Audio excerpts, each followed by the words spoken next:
vida. Olá, hermanos, bem-vindos ao Seminário Talmud Chile e vamos à nossa última classe de la rama El Evangelho e la Conversão Bíblica. Em esta classe vamos falar sobre a respeito do rol do Espírito Santo em la conversão. La conversão é uma obra trinitária, ou seja, de la Trindade, el Padre, el Hijo e el Espírito Santo, donde las tres personas de la Trindade tienen un rol diferente.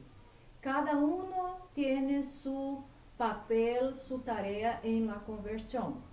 La función que Jesús delegó al Espíritu Santo en relación a la conversión del creyente. Vamos ler em Juan, el Evangelho de Juan, capítulo 16, versículo 7 ao versículo 14.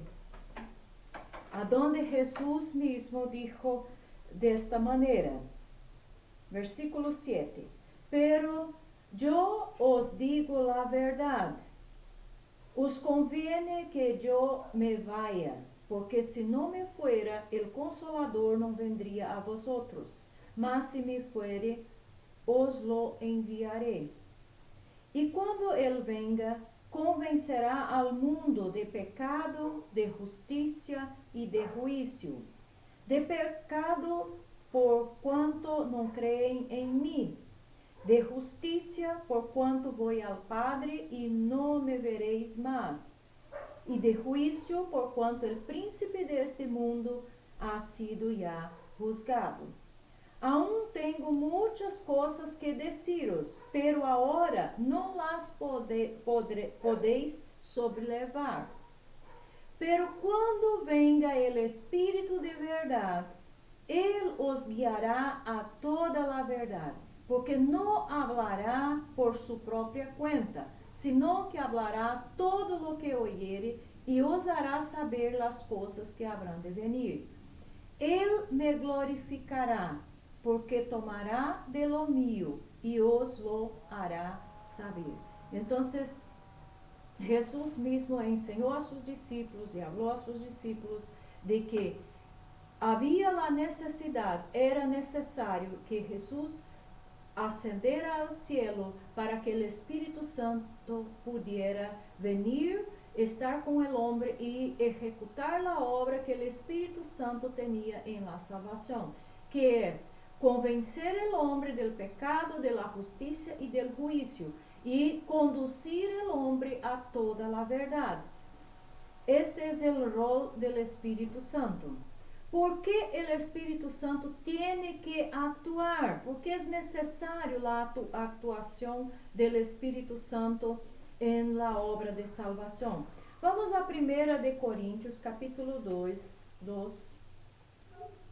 1 de Coríntios, capítulo 2, el versículo 14. Pablo dijo, pero el hombre natural no percibe las cosas que son del Espíritu de Dios, porque para él son locura, y no las puede entender, porque se han de discernir espiritualmente. O sea, el hombre natural jamás va a compreender la obra redentora de Jesucristo en la cruz. Jamás va a comprender el plan que Dios estableció para salvar al hombre. Entonces, el Espíritu Santo tiene que actuar, trazendo compreensão a la mente humana. O sea, abrindo os ojos, o entendimento, para que a pessoa compreenda a obra de Deus. ¿Por qué necesitamos del Espíritu Santo para la salvación? Vamos ao profeta Ezequiel. Profeta Ezequiel, capítulo 11, el versículo 19, está escrito, y les daré un corazón y un espíritu nuevo pondré dentro de ellos, y quitaré el corazón de piedra de en medio de su carne, y les daré un corazón de carne. O sea, se leemos algunos versículos anteriores, habla de quitar de los ídolos, de lo pecado, de las abominaciones. ¿Y quién hace esta obra? ¿Es el hombre mismo? No. Quem hace esta obra é o Espírito Santo. É Ele que nos concede um novo coração. Mire que o profeta anunciou, profetizou que les daré um coração e um espírito novo pondré dentro de eles. Quitaré el coração de piedra de em meio de sua carne e lhes daré um coração de carne. Ou seja, el coração del pecador é um coração de piedra, endurecido, duro, que não busca as coisas de Deus e que não ama a Deus e que não compreende, não entende as coisas de Deus. E é do Espírito Santo, é por isto que necessitamos do Espírito Santo, que nos concede, que concede ao pecador, que dá ao pecador um novo coração. Um coração sensível, um coração maleável, um coração que pode compreender as coisas do Espírito de Deus. Em Efésios capítulo 2,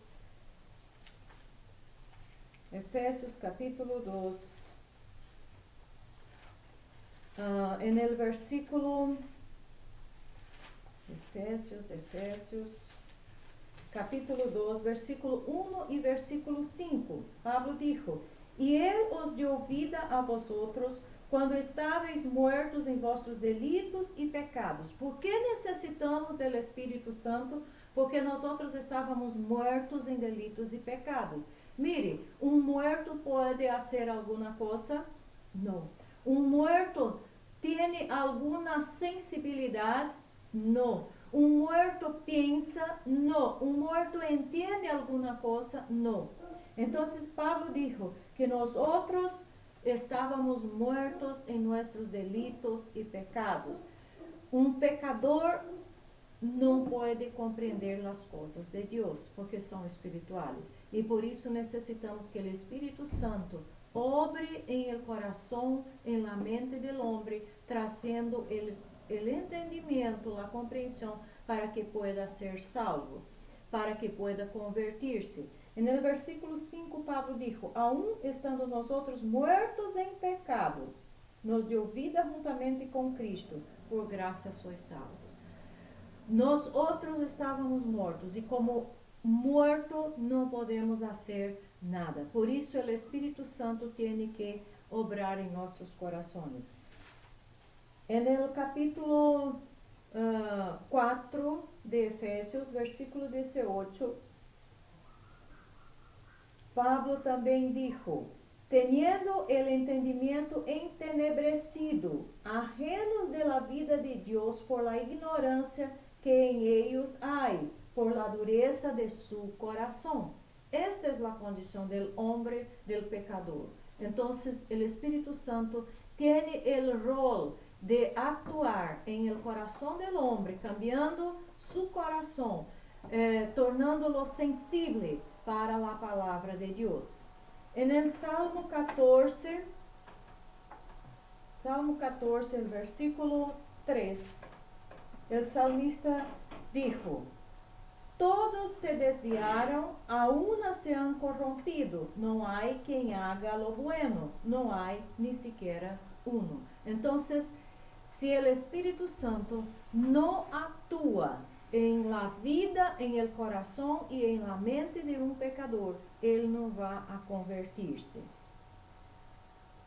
Ahora, quiero hablar sobre respecto de 6 formas de darle una falsa seguridad a la gente, de dejarlas confortables en su vida y no preocupar-se a respeito de sua salvação, seguir vivendo de la misma maneira. Primeira forma de dar seguridade falsa a la gente es suponer que las personas en la iglesia entienden y creen en el evangelio. Este es un error. Suponer que as pessoas que estão na igreja compreendem o Evangelho e creem em o Evangelho. A segunda forma de dar uma falsa segurança é dar-lhes uma visão superficial do pecado, como se o pecado não fuera agresivo a Deus, como se o pecado não fuera algo de muita importância. Temos que hablar de la gravidad y de la seriedad del pecado. La gente tiene que estar consciente de que el pecado es algo muy, muy grave. Y se acuerden, pecado es distinto de pecados. La tercera forma de dar una falsa seguridad a la gente es tratar la pertenencia a la iglesia y la disciplina de forma ocasional y superficial. Ou seja, não dar importância a estes aspectos da vida em comunidade. A quarta forma de dar uma falsa seguridade é ensinar-lhes a basar sua seguridade em uma ação externa, ou seja, em suas obras, em suas buenas obras, em seus actos personais, em sua justiça personal. A quinta forma de dar uma falsa seguridade é não conectar a justificação e a santificação. Acordem que ayer hablamos do processo de la conversão.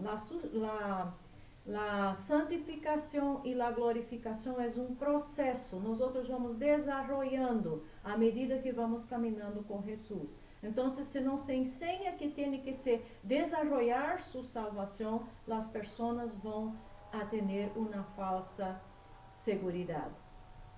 E a sexta é ensinar-lhes a ignorar as advertências da Bíblia. Cada advertência da Bíblia é importante para um cristiano, para alguém que camina com Jesus. E devemos poner atenção a cada uma delas.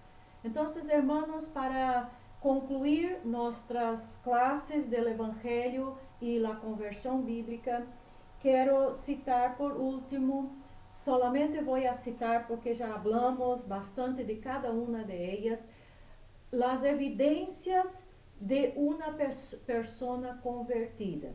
Quais são as evidências de uma persona convertida? Uma, mudança de mente, metanoia. Sua mente, seu pensamento cambia, seus conceitos cambiam. Seus conceitos a respeito do pecado, de Deus e do mundo são cambiados. 2. Há quebrantamento, tristeza por causa do pecado.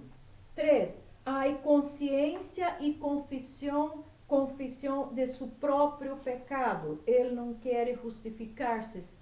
Entende claramente que é pecador. 4. Abandono de la prática del pecado. 5. Volver-se a Deus. Uma pessoa de hecho convertida se vuelve inteiramente a Deus. Não a medias, inteiramente. 6. Renuncia a suas buenas obras e a sua justiça própria e confia solamente em la obra de Deus, em la justiça de Deus. 7. Es obediente. Desarrolla una vida de obediencia a la palabra de Dios y a los principios de la palabra de Dios. Assim podemos identificar quem é uma persona convertida. Que o Senhor esteja nos bendecindo a todos e que cada um de vocês seja um instrumento de Deus para anunciar o mensaje del Evangelho, para predicar o Evangelho de Jesucristo a todo o mundo, em todos os lugares a donde puedan ir, e que o Espírito Santo produzca o fruto de la conversión en la vida de muchas personas. Dios les bendiga. Muchas gracias.